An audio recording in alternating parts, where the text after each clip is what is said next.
नमस्कार, मी सलोनी सोहम उद्योग किचनमध्ये तुमच्या सगळ्यांचंच मनपूर्वक स्वागत करते। तर आज आपण बघणार आहोत सोहम उद्योगची उपवास भाजणी वापरून थालीपीठ कसं करायचं। चला तर मग बघूया।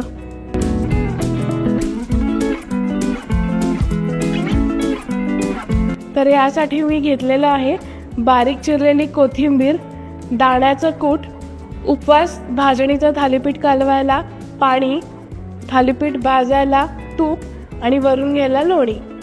पहिले आपण घेऊया सोहम उद्योगची उपवास भाजणी। यात मी साधारणतः 2 थालीपीठ होईल असा अंदाजे पीठ घेते। हे अर्धा किलोमध्ये आहे। यानंतर मी ह्याच्यात घालते दाण्याचं कूट 1 ते 1.5 चमचा आणि बारीक चिरलेली कोथिंबीर। या थालीपीठ भाजणीमध्ये आम्ही लाल तिखट, मीठ आणि जिरेपूड सगळंच घातलंय, त्यामुळे आपल्याला फक्त पाणी घालून त्यात नीट कालवून घ्यायचं आहे। आता इथे मी हळूहळू पाणी घालते, आधी थोडंसंच घालून मग वाढवू शकतो आपण। पीठ कालवताना त्याचा इतका सुंदर वास सुटलेला आहे।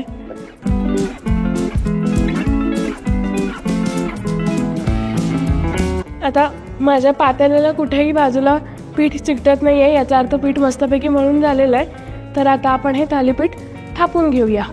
थालीपीठ करण्यासाठी मी एवढा गोळा घेतलेला आहे। मी हाताला थोडंसं तेल लावून घेते आणि आता आपण थापून घेऊया। थालीपीठ थापताना तुम्ही बोटांचा वापर करून थापा, म्हणजे समान थापला जाईल। थापताना मी थोडासा हात ओलसर करून घेते, जेणेकरून ते माझ्या हाताला चिकटणार नाही। इथे आता आपला तवा मस्तपैकी गरम झालेला आहे आणि माझं थालीपीठ छान गोल थापून झालेलं आहे। तर मी त्याच्यामध्ये एक शेवटी भोक पाडते आणि आता आपण ते तव्यावर टाकूया। तव्यावर टाकण्यापूर्वी मी त्याला थोडंसं तूप लावून घेते।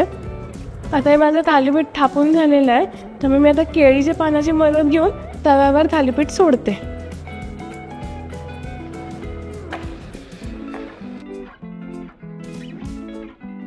आता थालीपीठ आपण सोडून झाल्यावर ह्याच्यावर साईडने थोडंसं तूप घालून घेऊया आणि मस्त खरपूस होईस्तोवर आपण दोन्ही साईडने भाजून घेऊया।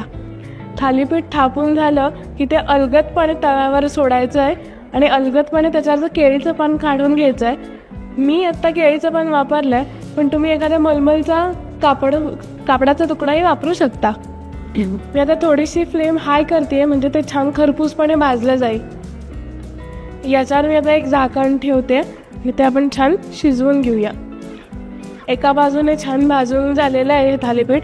आता मी झाकण उघडून पलटून घेते। हा काय मस्त खरपूस भाजला गेलेला आहे, तुम्ही बघू शकताय। आणि इथे मी पुन्हा थोडंसं तूप सोडून घेते। थालीपीठ भाजून आल्यावर मी तुम्हाला काही टिप्स सांगते। याच्यामध्ये तुम्ही पीठ कालवताना किसलेला बटाटा घालू शकता आणि तुम्हाला थोडीशी अजून तिखट चव आवडत असेल तर तुम्ही बारीक चिरून मिरचीही घालू शकता। चला तर मग आता आपला थालीपीठ मस्तपैकी खमंग झालेला आहे। आता मी ते काढून घेते, त्याच्यात मस्तपैकी एक लोण्याचा गोळा टाकते आणि आपण खाऊन घेऊया।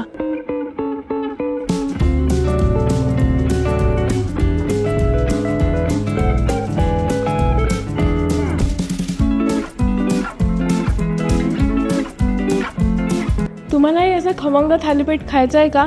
तर मग सोहम उद्योगच्या ऑफिशियल वेबसाईटवरून तुम्ही ऑर्डर करू शकता। मी वेबसाईटची लिंक खाली डिस्क्रिप्शन बॉक्समध्ये दिलेली आहे।